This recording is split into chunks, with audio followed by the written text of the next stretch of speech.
Em nome do Pai, e do Filho, e do Espírito Santo. Amém. Ave Maria, cheia de graça, o Senhor é convosco. Bendita sois vós entre as mulheres, e bendito o fruto do vosso ventre, Jesus. Santa Maria, Mãe de Deus, rogai por nós, pecadores, agora e na hora de nossa morte. Amém. Santo Tomás de Aquino, rogai por nós. Em nome do Pai, e do Filho, e do Espírito Santo. Amém. Vamos neste dia continuar com nosso curso sobre o livro do Credo de Santo Tomás de Aquino. Corresponde nesta oportunidade ver o artigo número 7 do Credo, onde há de vir a julgar os vivos e os mortos. Está falando de Jesus Cristo, de sua vinda e sua vinda como juiz de todos. Diz Santo Tomás, então, como sempre, lemos e explicamos um pouquinho: julgar é função de quem é rei e senhor. Quando o rei toma assento no tribunal, castiga os culpados e expulsa-os da sua presença. Provérbios 28. Uma vez que Cristo subiu aos céus e está sentado à direita de Deus, enquanto Senhor de todas as coisas, é evidente que lhe compete julgar.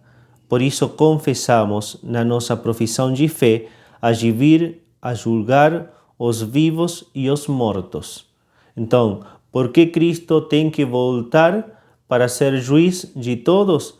Pelo fato de que ele subiu ao céu e se sentou na cátedra mesma de Deus, à direita de Deus. Por isso ele tem que voltar, e faz parte do seu ofício voltar para ser juiz. Os próprios anjos declaram: este mesmo Jesus que foi arrebatado dentre vós para o céu, voltará da mesma maneira que ouvistes subir. Atos 1:11. A respeito disso, devemos considerar três coisas, diz Santo Tomás: a forma do juízo, o temor que o juiz inspira e como nós devemos nos preparar para ele, para o juízo. Importa ainda refletir sobre três outros fatores: quem é o juiz, quem será julgado e qual a matéria do julgamento. Cristo é o juiz, segundo se lê na Sagrada Escritura. Ordenou-nos que proclamássemos ao povo e dessemos testemunho de que ele é o juiz dos vivos e dos mortos. Atos 10:42. Então, já até pelo testemunho da Sagrada Escritura, fica completamente claro, sem dúvidas, Cristo é o juiz de todos. Tal texto pode ser interpretado de duas maneiras: considerando mortos aos pecadores e vivos aos que vivem retamente, é um modo, ou considerando vivos aos que agora vivem e mortos todos os que já morreram. Então, o que está dizendo Santo Tomás?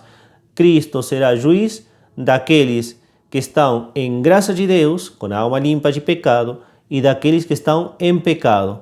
Essa é uma das interpretações. A segunda é: Cristo será juiz dos que estão vivos hoje ou no momento de sua segunda vinda, e será juiz também daqueles que já morreram. É dizer, ninguém fica de fora do juízo de Cristo, esteja vivo pela vida da graça, esteja morto pelo pecado, ou esteja vivo de fato na vida terrenal, ou esteja morto já para a vida terrenal. Todo mundo terá que comparecer perante o eterno juiz. Cristo é juiz não só por ser Deus, mas também por ser homem. São três as razões disso. Em primeiro lugar, porque é necessário que os que vão ser julgados vejam o juiz. Deus é tão deleitável que ninguém o pode ver sem ser feliz. Portanto, se um condenado visse a Deus, sentiria imenso gozo. Para que Cristo seja visto por todos os homens, é imprescindível que lhes apareça na sua condição de homem. foi-lhe dado o poder de julgar, porque é filho do homem. João 5, 27. Que está dizendo Santo Tomás? No céu, nós vamos ver a Deus. Agora, se no juízo quem julga é o mesmo Deus e se mostra em sua realidade divina perfeitamente, então já estaríamos no céu. E aqueles que merecem a condenação de alguma maneira participariam da glória do céu. Como isso não pode acontecer, porque aqueles que fizeram o mal não têm direito a ver a Deus, então por isso é conveniente que Cristo, em sua condição humana, em sua realidade material humana, seja o juiz, porque então aqueles que não merecem ver a Deus, porque não fizeram as coisas bem na terra, então vão ver simplesmente ao homem Cristo Jesus e não vão ver a sua divindade. Em segundo lugar, Cristo mereceu esse ofício como homem. Como homem, foi julgado injustamente. Em razão disso, Deus o fez juiz do mundo. Lê-se no livro de Jó: mereceste ser condenado como criminoso, com uma sentença perfeitamente injusta. 36:17. É dizer, a injustiça para Santo Tomás, que Cristo teve que sofrer, também o faz merecedor, digno de ser juiz, porque justamente foi injusticiado. Essa realidade não é por vingança, sino pelo fato de que ele comprovou o que é o juízo injusto. Em terceiro lugar, para que os homens não desesperem, vendo que são julgados por outro homem. Se fosse Deus que nos julgasse, não suportariam o próprio terror. Verão o Filho do Homem vindo numa nuvem, diz Lucas 21, 27. Isto é muito lógico. Imaginem, nós que somos seres humanos, que temos nossas debilidades, nossos pecados, que nos conhecemos perfeitamente, que conhecemos até essas coisas que os outros nem sequer podem imaginar, se tivéssemos que estar na frente do mesmo Deus para o juízo, nós tremeríamos demais, não conseguiríamos manter-nos na presença de Deus. Agora, se esse Deus, tão bondoso como é, se manifesta em seu aspecto humano, sua realidade humana, que é a realidade de Cristo, então é mais fácil para a gente estar perante o juiz, porque se manifesta como alguém que está mais perto, como um igual, alguém que compartilha nossa natureza. Todos serão julgados, continua Santo Tomás. Os que existiram, os que existem e os que existirão, conforme ensina o apóstolo Paulo. Todos nós teremos que comparecer diante do tribunal de Cristo, para que cada um receba segundo aquilo que fez de bem ou de mal, enquanto vivia aqui na terra. 2 Coríntios 5, 10. Então, todo mundo terá que comparecer perante esse juízo de Cristo. Ninguém pode ficar de fora, porque ele, por ser Deus, é juiz da humanidade. E quem está incluso na humanidade? Aquele que já existiu e já não existe, aquele que existe neste momento e aquele que ainda não existe, mas existirá. De acordo com Gregório, existem 4 diferenças entre os que devem ser julgados. Entendemos que Santo Tomás, pegando este ensino de São Gregório, faz seu o mesmo ensino. É dizer, Santo Tomás está dizendo, Gregório diz isso, mas eu concordo com a opinião dele. Primeiramente, então, 4 tipos de pessoas que serão julgadas. Primeiramente, uns são bons, outros maus. Aqui, dividiu em 2 grupos. Entre os maus, terá internamente 2 grupos e entre os bons terá internamente 2 grupos. Entre os maus, alguns serão condenados, não porém julgados. São os infiéis, cujas ações nem serão discutidas, já que está escrito no Evangelho de São João, quem não crê já está julgado. 3,18. Então, a opinião de Santo Tomás, aquele que não teve fé e que viveu mal, será condenado diretamente, não precisará de juízo. Por quê? Porque não tem fé. Então, não precisa que o juiz se apresente para ele, porque não espera no juiz, porque não conhece e não aceita ao juiz. Primeiro grupo, os maus que serão condenados diretamente. Morreu ao inferno, sem juízo, pelo fato de ter feito as coisas mal e não ter acreditado. Outros serão condenados e julgados, como os fiéis que morreram em pecado mortal. O salário do pecado é a morte. Romanos 6, 23.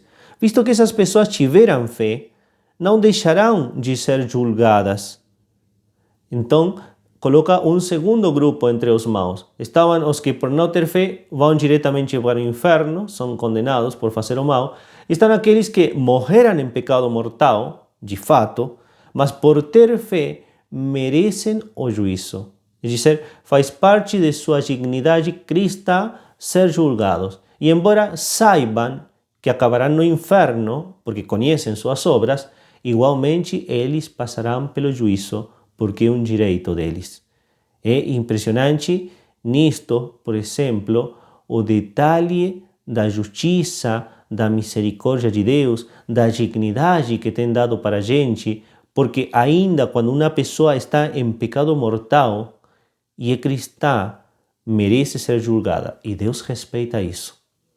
E você poderia dizer, mas é um condenado, todo mundo sabe que essa pessoa vai para o inferno, mas Deus respeita a dignidade dessa pessoa. E como teve fé, então por essa mesma fé será julgado, porque acreditou em Cristo e não viveu de acordo com o que Cristo ensinava. Entre os bons, então entra já no segundo grupo, os maus, os que são condenados diretamente e os que são condenados com juízo. E entre os bons, também alguns serão salvos sem ser julgados. São os que se fizeram pobres de espírito por amor de Deus. Eles julgarão os demais conforme se lê no Evangelho. Vós que seguistes, vos sentareis em 12 tronos para julgar as 12 tribos de Israel. Mateus 19, 28. Tal promessa, aqui a interpretação de Santo Tomás, de Jesus, não foi feita apenas aos apóstolos, mas a todos os pobres de espírito. Se não fosse assim, São Paulo, que trabalhou mais do que todos os outros, não estaria entre os juízes. As palavras de Jesus devem ser aplicadas a todos que seguiram os apóstolos e os varões apostólicos. Não sabeis que julgaremos os anjos, diz 1 Coríntios 6, 3. Lê-se também no livro do profeta Isaías. Ele vai chamar a juízo os conselheiros e os chefes do seu povo. 3, 14. Então, aqueles que conseguiram realmente a pobreza de espírito, a pobreza do desprendimento total, esse fato de viver só para Deus, de estar entregues totalmente a Ele e não ter apego nenhum às coisas do mundo, às criaturas, embora seja apego pequeno, diretamente serão salvos, porque têm sua dignidade cristã, mas justamente pela dignidade superior que adquiriram sendo verdadeiramente humildes, então já nem sequer serão julgados. Você pode passar diretamente para o céu porque fez as coisas do modo mais perfeito que se podia aqui na terra. Outros serão salvos depois de serem julgados. São os que morreram em estado de graça, embora tenham morrido como justos, cometeram algumas faltas nas suas atividades temporais. Serão, portanto, julgados, mas conseguirão a salvação. Todos serão julgados por seus atos bons ou maus, diz o Eclesiastes. Segue os caminhos do teu coração e os desejos dos teus olhos, mas saibas, porém, que sobre estas coisas todas Deus te pedirá contas. 11, 9. Então, o último grupo que ele coloca, os bons que vão para o céu, porque fizeram as coisas bem e morreram na graça de Deus, mas como algumas coisas não estavam totalmente purificadas, por dizer assim, ou erraram em algumas coisas, então essas pessoas terão que passar pelo juízo. Em definitiva, porque não adquiriram a pobreza absoluta de espírito. No mesmo livro, continua Santo Tomás, lemos: Deus julgará toda obra, até mesmo a que está escondida, para ver se é boa ou má. 12:14. Está escrito no Evangelho de São Mateus que Deus julgará inclusive as palavras inúteis. E escutemos isto. Eu vos digo que no dia do juízo, cada um terá de dar contas a Deus por todas as palavras inúteis que disser. 12:36. Aqui, embora saímos um pouquinho do que é o ensino de Santo Tomás, mas temos o fundamento. Palavra que nós falamos sem necessidade também será julgada. Palavras inúteis, quando falamos demais, quando falamos dos outros, pior ainda, quando comentamos coisas que não é preciso comentar, quando fazemos público o pecado que está escondido dos outros e que não é para ser colocado em público ou que não há necessidade, seremos julgados de tudo isso. Temos que ter um respeito único pelas palavras que nós dizemos, porque as palavras serão motivo também do juízo, de cada palavra inútil. Não somente está falando de palavras mais desnecessárias ou que são pecados, Santo Tomás, como a foca ou coisas assim, sino que também está falando de palavras que foram faladas sem necessidade. Os grandes mestres da vida espiritual, sobretudo aqueles que têm relação com a vida monástica, insistem muito nesta realidade. Nós temos que ter o cuidado de não falar desnecessariamente. Não está falando de pecado. Falar desnecessariamente. Melhor o silêncio que palavras desnecessárias. Continuamos com Santo Tomás. Serão julgados finalmente os pensamentos conforme o que diz o livro da sabedoria. Os desígnios do ímpio serão cuidadosamente examinados. 1:9. Então, também os pensamentos, não somente as obras exteriores, não somente as palavras, sino até nossos pensamentos. Aí quando ficamos pensando do próximo, quando não trabalhamos para que nosso pensamento responda totalmente a Deus, podemos levar nosso pensamento aos mistérios divinos, mas muitas vezes ficamos em coisas aqui da terra sem nenhuma necessidade. Seremos julgados por nossos pensamentos aceitos. É bom esclarecer isto, porque muitas pessoas têm tentações de pensamentos que chegam e não aceitam, mas ficam como sensivelmente comovidas, incomodadas por esses pensamentos. Se você não aceitou, se você rejeitou, se você rezou nesse momento, tem que ter tranquilidade porque não pecou. É assim que se realizará o juízo final. O juízo deve ser temido por 4 razões, e entra novamente Santo Tomás. A primeira razão é a sabedoria do juiz. Ele conhece todas as coisas, os pensamentos, as palavras e as ações. Tudo está nu e descoberto aos olhos daquele a quem devemos prestar contas. Hebreus 4:13. Todos os caminhos do homem estão diante dos seus olhos. Provérbios 16:1. O juiz conhece as nossas palavras. Seus ouvidos atentos ouvem todo. Sabedoria 1:10. Conhece os nossos pensamentos. Quem pode entender o coração do homem? Não há nada mais enganador. Eu, porém, que sou o Senhor, penetro no íntimo do homem e examino o seu coração. Dou a cada um segundo o seu procedimento, de acordo com as suas ações. Jeremias 17:9. Neste juízo haverá testemunhas infalíveis, isto é, as próprias consciências dos homens. Eles mostram, pelo seu proceder, que trazem escrito no coração o que a lei ordena. A voz de sua consciência ensina-lhes o que devem fazer e acusa-os ou defende-os conforme os casos. Romanos 2:15 e 16. Então, temos que temer esse juízo de Deus e temos que pensar, assim como falamos da morte, nele e preparar-nos para ele, assim também falávamos do inferno, porque o juiz é sábio e nada fuge do juiz. Todo o que aconteça em ações, em palavras e em pensamentos, o juiz já conhece. E para pior, ele terá como testemunhas contra a mesma gente a consciência da gente, porque a consciência vai falar: ele não fez certo, ainda quando eu falei que não tinha que fazer isso. Aí, quando traímos nossa consciência, estamos adquirindo um inimigo no momento do juízo. A segunda razão para temer o juízo é o poder do juiz, que é todo-poderoso em si mesmo.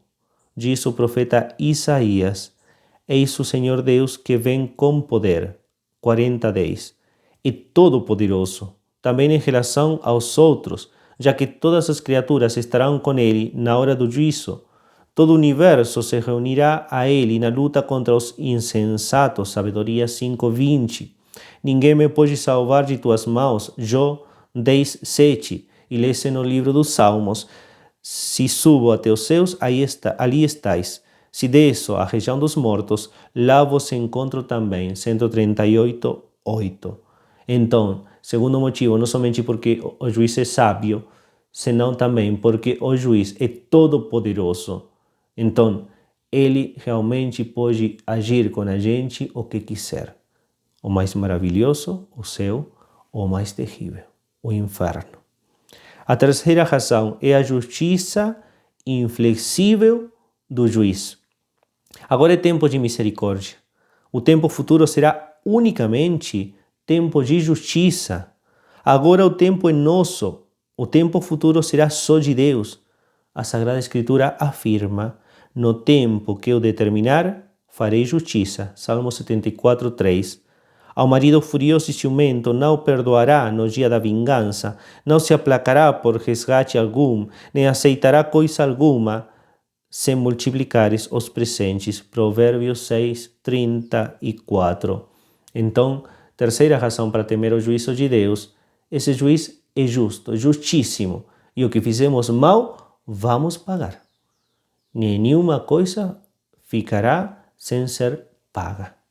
A quarta razão é a ira do juiz. Aos justos mostrar-se-á doce e amável. Os teus olhos contemplarão o Rei no seu esplendor, diz Isaías 33:17. Aos maus mostrar-se-á tão irado e cruel que eles dirão aos montes: caí sobre nós e escondei-nos da ira do Cordeiro. Apocalipse 6:16. Esta maneira de falar da Bíblia não significa que Deus sinta alguma perturbação emocional, mas sugere os aspectos externos de sua ira, isto é, a pena eterna imposta aos pecadores. A respeito disso é que escreveu Orígenes: como serão estreitos no dia do juízo final os caminhos dos pecadores, no alto os aguarda o juiz irado. Por isso temos que temer ao juízo de Deus, porque será uma coisa muito séria, muito justa, muito perfeita, e que nossa mesma consciência nos acusará. Contra esse temor do juízo, temor que é real e que temos que ter, temos que empregar 4 remédios, acaba com isto Santo Tomás, para evitar temer esse dia. O primeiro é agir bem, evidente. Queres não ter o que temer da autoridade? Faze o bem e terás o seu louvor. Romanos 13:3. O segundo remédio é confessar os pecados cometidos e fazer penitência por eles. Deve existir dor íntima, humildade na confissão das culpas e rigor na reparação. Com essas 3 coisas, regime-se a pena eterna. E eu quero fazer força numa das realidades. Dor, sim, temos que ter dor. Confissão, temos que confessar. Mas rigor, diz Santo Tomás, na reparação. É dizer, colocar tudo o que está de nossa parte para reparar o dano feito e para não voltar a cair no mesmo. O terceiro remédio, para não ter medo do juízo, é a esmola, que tudo purifica, conforme as palavras do Senhor. Eu vos digo, fazei amigos com as riquezas deste mundo, para que no dia em que elas vos faltarem, eles vos recebam nos tabernáculos eternos. Lucas 16:9. Então, a esmola, essa capacidade de tirar coisas que são minhas, materialmente falando, pelo bem dos outros, e às vezes tirar coisas que me fazem sofrer. Bom, este mês, porque vou fazer uma obra de caridade, porque vou ajudar mais, o que for, não vou poder beber refrigerante. Um exemplo. Bom, quando eu sinto de alguma maneira esse sofrimento por dar, então eu posso ter também uma paz especial, porque isso purifica o pecado e então me dá menos medo o juízo. O quarto remédio, o último, é o amor a Deus e ao próximo. O amor cobre uma multidão de pecados. 1 Pedro 4:8 e Provérbios 10:12. Por isso também a prática da caridade será central para evitar esse temor ao juízo final. Acabamos nossa aula deste dia fazendo uma oração. Em nome do Pai, do Filho e do Espírito Santo. Amém. Glória ao Pai, e ao Filho e ao Espírito Santo, como era no princípio, agora e sempre. Amém. O Senhor esteja convosco, Ele está no meio de nós. Abençoe-vos, Deus Todo-Poderoso, Pai, Filho, Espírito Santo. Amém.